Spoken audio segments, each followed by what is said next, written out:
Welcome to Millions Monthly, the channel where we reveal the real stories behind America's most controversial, powerful, and self-made entrepreneurs. This is not a story about luck. This is not a story about privilege. This is the story of Grant Cardone, a man who went from drug addiction, loss, and debt to building a billion-dollar real estate empire, becoming one of the most talked-about business figures in America. Love him or hate him, his rise is undeniable. Born into loss, raised by pressure. Grant Cardone was born on March 21, 1958, in Lake Charles, Louisiana. Not into wealth, but into instability. His childhood was shaped by absence. When Grant was just 10 years old, his father died suddenly from a heart attack. That single moment fractured the Cardone family forever. Overnight, his mother was left to raise 5 children alone, without emotional or financial preparation. Grant didn't understand it at the time, but losing his father planted 2 dangerous seeds inside him: fear, anger, and for years he didn't know how to deal with either. Growing up in a small southern town, Grant watched other families move forward while he struggled to survive. His mother worked constantly. Stress lived inside their home. Grant began searching for identity. He didn't know who he was, but he knew who he didn't want to be: weak, broke, or invisible. School didn't help. Grant wasn't a model student. He felt disconnected, restless, and misunderstood. Authority figures irritated him. Rules felt limiting. He had energy but no direction. That's a dangerous combination. By his teenage years, Grant was already experimenting with drugs. What started casually soon became a coping mechanism. Drugs weren't about fun, they were about escape. Escape from grief. Escape from confusion. Escape from pressure. After high school, Grant enrolled at McNeese State University. On paper, it looked like progress. In reality, his life was spiraling. He graduated with a degree in accounting, but instead of clarity, he walked away with addiction. In his early 20s, Grant Cardone was using drugs heavily. Cocaine became part of his daily life. He was broke, directionless, and internally lost. By age 25, he hit rock bottom. No money, no career, no discipline. Grant later admitted that he was going nowhere fast. And then something changed. Grant looked at his life and realized a brutal truth: if I continue like this, I will die broke or die young. That realization didn't come with motivation. It came with fear. Fear saved him. At 25 years old, Grant made the most important decision of his life. He quit drugs completely. No backup plan. No safety net. Just raw commitment. But sobriety didn't magically fix his life. Now Grant had to face reality, clear-headed. And reality was harsh. He had no skills people valued. No discipline. No network. So he did the only thing he could do. He committed to obsession. Grant decided that if he couldn't be talented, he would be relentless. He moved into sales, not because he loved it, but because sales rewarded effort more than credentials. Early sales jobs rejected him. Managers doubted him. Customers ignored him. But something inside Grant ignited. Sales gave him a scoreboard. Calls made. Meetings booked. Deals closed. Effort finally had visible results. Grant studied sales obsessively. He read books, watched recordings, practiced scripts, and tracked every action. While others worked 9 to 5, Grant stayed late. Not because he loved sales, but because he hated being average.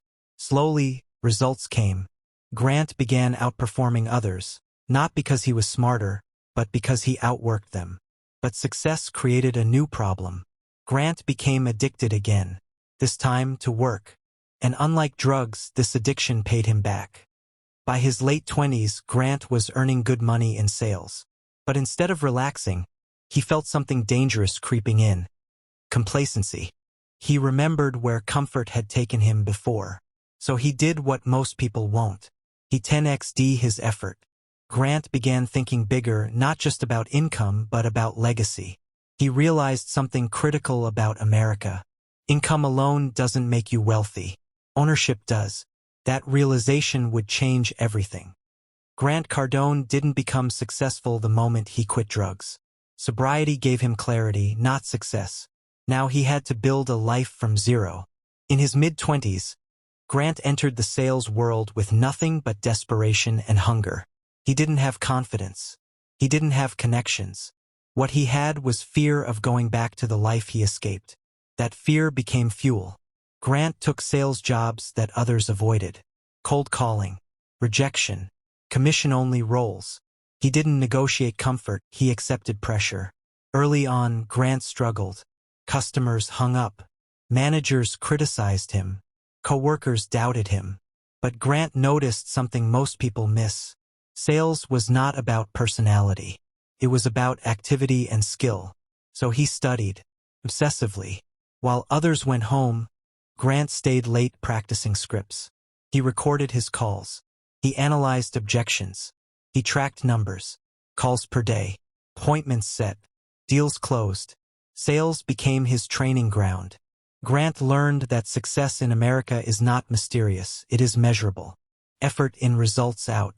Slowly, Grant's numbers improved. He started closing more deals.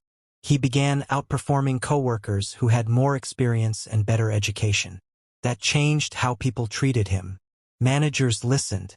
Clients respected him. Opportunities appeared. But Grant was still uneasy. He noticed something dangerous in the sales world. People got comfortable fast. They earned a little more money, and then stopped pushing. Grant had lived that cycle before. Comfort leads to complacency. Complacency leads to decline. So he made a radical decision.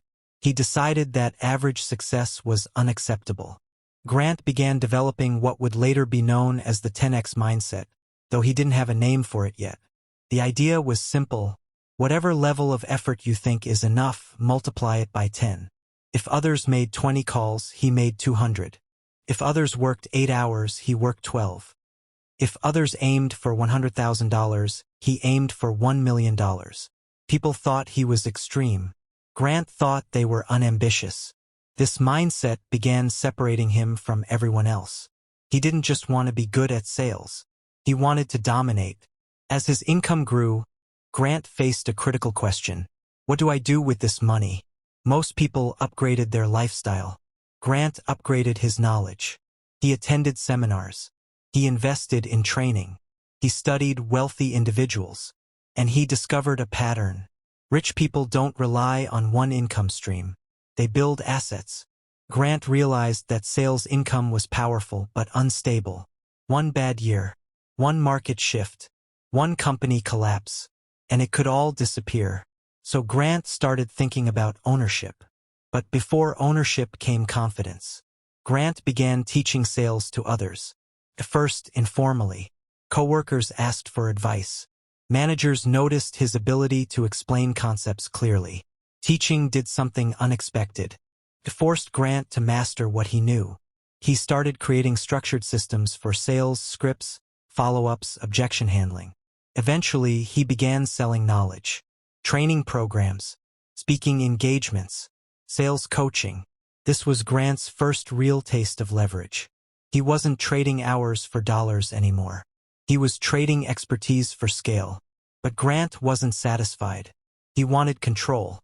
He wanted income that came whether he was present or not. That's when real estate entered his life. Grant didn't jump into real estate blindly. He studied it the same way he studied sales, obsessively. He learned about cash flow, debt, leverage, and tax advantages. He understood that real estate in America rewarded those who could think long-term and tolerate discomfort. Grant started small. He bought his first property cautiously. It wasn't glamorous, but it produced cash flow. That changed everything. For the first time in his life, money came in without a sale. Grant was hooked. He realized this was the difference between rich and middle class. Middle class works for money. Rich people build systems that work for them. Grant began reinvesting aggressively. He didn't spend money to look rich. He spent money to become rich. Friends didn't understand. Why not buy a nicer car? Why not slow down? Grant ignored them. He had seen what comfort does to people. He also began speaking more publicly about success and failure. Grant didn't sugarcoat anything. His style was aggressive, blunt, and polarizing. Some people loved it. Others hated it. Grant didn't care. He understood branding. In America, attention is currency. Grant leaned into controversy. He spoke loudly. He challenged traditional thinking. He positioned himself as anti-average, anti-comfort, anti-mediocrity. This approach worked. His audience grew. People struggling in sales, business, and life resonated with his message. Take massive action. Grant wasn't selling motivation. He was selling urgency. He reminded people that time is limited, that comfort is dangerous, that success demands obsession. By his mid-30s, Grant Cardone was no longer just a salesman. He was a brand, sales expert, speaker, investor, trainer, and most importantly, he had escaped survival mode. But Grant was far from finished. His ambition was expanding faster than his results. And soon, he would enter the phase that would make him either legendary or destroyed. Grant Cardone had mastered sales. He had built a powerful personal brand. And he had tasted the freedom of cash-flowing real estate. But Grant knew something critical. Sales makes you rich. Ownership makes you wealthy. By the time Grant entered his late 30s, he had already experienced success that most people never reach. But success didn't calm him, it activated him. Grant began studying real estate with the same intensity that once fueled his sales obsession. He didn't just want to own property, he wanted to dominate the asset class. He focused on one category: multifamily apartments. Why apartments? Because Grant understood something most investors ignore. Apartments don't depend on one tenant. They depend on many. Risk spreads. Cash flow stabilizes. Scale becomes possible. Grant avoided single-family homes. He ignored small deals. He targeted properties with dozens, sometimes hundreds of units. People warned him, "You're moving too fast. You're taking on too much debt. You're crazy." Grant had heard this before. Every breakthrough he ever had came after being told he was reckless. Grant didn't fear debt. He feared staying small. But his relationship with debt was strategic, not emotional. Grant used leverage as a tool, not a crutch. He studied interest rates, cash flow coverage, and market cycles. His rule was simple: if the property produces cash flow after debt, it's a good deal. If it doesn't, walk away. Grant reinvested aggressively. He didn't pull money out for lifestyle upgrades. He rolled profits into larger properties. 10 units, 50 units. 50 units, 200 units. 200 units, 1,000 units. His deals grew faster than his comfort level. And that was intentional. Grant believed comfort kills growth. As his portfolio expanded, Grant faced resistance from traditional financial institutions. Banks didn't trust his aggressive scaling. They questioned his speed and unconventional thinking. So Grant adapted. He raised capital from private investors. This was another turning point. Grant understood something crucial about America's financial system. There is no shortage of money, only a shortage of confidence. He learned how to communicate opportunity.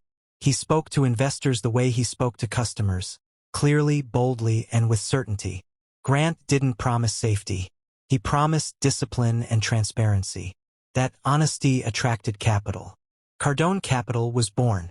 Through Cardone Capital, Grant allowed everyday Americans to invest in large real estate deals that were previously reserved for institutions. This democratization of real estate made Grant both popular and controversial. Critics accused him of being too aggressive. Supporters praised him for opening doors. Grant didn't slow down. He expanded into markets across the United States: Texas, Florida, Arizona, Georgia, markets with population growth, job creation, and long-term demand. Grant avoided emotional investing. He followed data, population trends, employment statistics, rental demand. Every decision was calculated, even when it looked reckless from the outside. But success attracted pressure. As Grant's deals reached hundreds of millions of dollars, scrutiny intensified. Media outlets questioned his methods. Analysts debated his risk tolerance. Grant welcomed it. Attention meant relevance. and relevance meant influence. He doubled down on content creation. YouTube, podcasts, seminars. Grant used media as leverage, amplifying his message, expanding his brand, and attracting more investors. He was no longer just building wealth. He was building a movement. Grant preached a controversial truth. Playing it safe is the riskiest strategy of all. He argued that inflation, taxes, and complacency destroy cautious people. Only those who scale fast and think big survive. This mindset resonated deeply with entrepreneurs frustrated by stagnation. Grant became a symbol of aggressive American capitalism. Loved by some, hated by others, but impossible to ignore. Then came the ultimate test. Economic uncertainty, market volatility, critics predicting collapse. Grant didn't retreat. He consolidated. He restructured debt. He strengthened cash flow. He prepared for downturns. Grant believed downturns don't destroy the prepared. They reward them. And he was right. While others panicked, Grant acquired more assets. He negotiated better deals. He expanded his control. By his 40s, Grant Cardone controlled billions of dollars in real estate assets. He had transformed leverage into legacy. But with scale came a new challenge. Responsibility. Grant now influenced thousands of investors and employees. One wrong move could affect many lives. This forced Grant to evolve. He refined systems. He hired stronger leadership. He focused on sustainability, not just speed.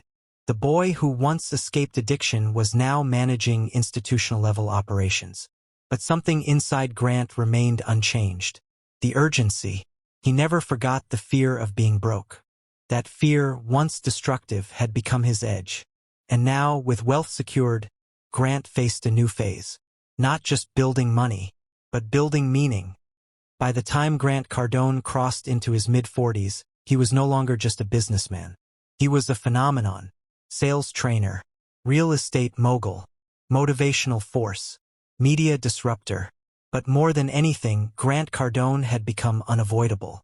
And that didn't happen by accident. Grant understood something deeply American. If you don't control the narrative, someone else will. So he decided to control it at scale. This is where the 10x philosophy exploded. Grant didn't invent hard work. He didn't invent ambition. What he did was weaponize intensity. The 10x rule was simple but dangerous to average thinking. Whatever goal you think is big, multiply it by 10. Then take massive, relentless action. Grant argued that most people fail not because they lack talent, but because they underestimate effort. They aim too low. They act too soft. They quit too early. America, according to Grant, had become addicted to comfort. And comfort was the enemy. The book, The 10X Rule, became a bestseller. Entrepreneurs, salespeople, and dreamers across the United States began quoting it like scripture. But success brought resistance. Critics accused Grant of promoting burnout. Others said his message was unrealistic. Some called him arrogant, aggressive, even dangerous. Grant didn't defend himself. He leaned in. He understood something most public figures fear. Controversy creates attention. Attention creates influence. Grant showed up everywhere. YouTube videos daily. Instagram clips constantly. Podcasts nonstop. Live events with thousands of attendees. He didn't polish perfection. He delivered raw urgency. Grant spoke directly to people who felt stuck, underpaid, overlooked, frustrated by systems that rewarded mediocrity. And they listened. The 10X Growth Conference became a cultural event. Not just business seminars, but full-scale experiences.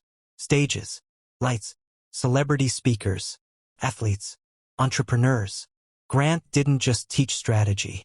He sold belief. Thousands attended. Then tens of thousands. People flew in from all over America. Why? Because Grant made them feel something rare. Urgency with hope. But the louder Grant became, the sharper the attacks grew. Media outlets questioned his business practices. Online critics dissected his real estate model. Former employees spoke out. Grant didn't hide. He addressed criticism head-on. His philosophy was clear. If you're not getting criticized, you're not playing big enough. Grant understood that America rewards boldness, but punishes hesitation. He doubled down on transparency. He shared numbers. He showed behind-the-scenes operations. And still, the criticism continued. But so did the growth. Grant's brand crossed into mainstream culture. Celebrities collaborated with him. Athletes quoted him. Major networks invited him. Grant was no longer just motivating individuals. He was challenging systems. He attacked traditional education, calling it outdated. He criticized retirement plans, calling them traps. He questioned safe investing, calling it a slow death. This made him polarizing. But polarization was part of the strategy. Grant never wanted to be liked by everyone. He wanted to be remembered by those who dared. Behind the scenes, Grant faced personal pressure too. With fame came isolation. With power came responsibility. Grant leaned heavily on his wife, Elena Cardone. Their partnership became a pillar of his empire. Elena wasn't just supportive. She was strategic, outspoken, and influential in her own right. Together, they built a family-centered brand in a ruthless business world. Grant began speaking more about legacy, not inheritance, impact. He wanted his children to inherit discipline, courage, and vision, not entitlement. As the years passed, Grant evolved. Still intense, still aggressive, but more deliberate. He refined messaging. He improved systems. He scaled operations. The boy who once feared obscurity now commanded attention. But one challenge remained. Economic cycles don't care about motivation. Recessions come. Markets crash. Confidence shakes. Grant prepared for this. He preached cash flow, reserves, and control. When uncertainty hit, many of Grant's critics went silent. But Grant stayed visible. He educated investors. He reassured teams. He kept buying assets. He didn't promise immunity from hardship. He promised preparedness. This reinforced his authority. People didn't just follow Grant because he was loud. They followed him because he stood firm when others panicked. Grant Cardone had become something rare in America. A man who turned pain into power, discipline into dominance, and belief into billions. And yet, he wasn't finished. Because the final phase wasn't about money. It was about legacy. About what happens when the noise fades. About what remains. That story comes next. As Grant Cardone moved deeper into his 50s, something subtle but important began to shift. The hunger was still there. The intensity never faded. The ambition never slowed. But the question changed. It was no longer, how much more can I make? It became, what will still matter when I'm gone? Grant had already achieved what most Americans dream about. Multiple companies, global recognition, billions in assets, a brand powerful enough to move markets. Yet Grant knew something most people realize too late. Money amplifies who you are, it doesn't define why you exist. And Grant Cardone never wanted to be remembered as just another rich man. He wanted to be remembered as a movement, from motivation to meaning. For years, Grant had pushed one idea relentlessly. Average is dangerous. Comfort is a lie. Playing small is the fastest way to regret your life. But legacy required more than volume. It required direction. Grant began speaking less about getting rich quick and more about ownership, discipline, and long-term thinking. He emphasized assets over appearances, cash flow over clout, control over convenience. In a country obsessed with consumption, Grant preached creation. He challenged Americans to stop chasing validation and start building value. And this message hit differently, because it wasn't motivational anymore. It was instructional, teaching America to think bigger, responsibly. Grant didn't soften his message, but he sharpened it. He openly admitted that the 10x philosophy wasn't for everyone. It demanded sacrifice. It demanded rejection. It demanded discomfort. And most importantly, it demanded accountability. Grant told his audience the truth. If you fail, it's not your parents. It's not the economy. It's not the system. It's your decisions. This made people uncomfortable. But it also made them free. Grant believed America didn't have a motivation problem. It had a responsibility problem. Too many people waited for permission. Too many waited for safety. Too many waited for the right time. Grant called that waiting self-betrayal. Family, faith, and the quiet side of power. Behind the cameras and crowds, Grant's private life became more intentional. He spoke openly about marriage, faith, and fatherhood. Not as weakness, but as strength. He credited his wife, Cardone, not just as a partner, but as a force who balanced his intensity with clarity. Together, they raised their daughters with structure, belief, and expectations. Grant didn't want his children to inherit money alone. He wanted them to inherit standards. He taught them that wealth without discipline is a curse, and discipline without purpose is empty. This balance, power with principle, became central to his later message. Critics revisited and reframed. By now, Grant Cardone had learned something important about criticism. It never stops. When you grow, critics grow with you. When you win, resistance multiplies. Grant stopped responding emotionally. Instead, he reframed criticism as confirmation. If no one is uncomfortable with your success, you're not stretching reality enough. He didn't seek approval. He sought results. And results don't argue. His companies continued to scale. His real estate portfolio expanded. His audience crossed borders. Grant Cardone became not just an American entrepreneur, but a global symbol of extreme ownership. The real American lesson. Grant's story isn't about sales. It's not about real estate. It's not even about money. It's about a deeply American truth. You don't rise because life is fair. You rise because you decide not to quit.